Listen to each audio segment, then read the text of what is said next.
We're having a bad weather again, guys. Look at that. It's been snowing again. It's like a slit. It's a soft snow that when it drops on the ground, it melts. Look at that. So it's gonna be yucky.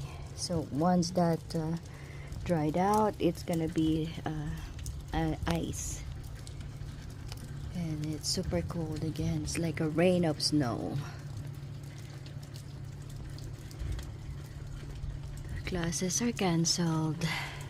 Some classes are cancelled. I don't know if all classes cancelled. Yeah. But hubby's class is cancelled. He did a Zoom class this morning.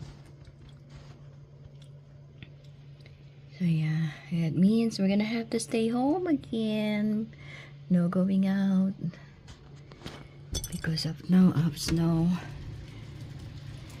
It's been snowing since last night. We have a bad weather.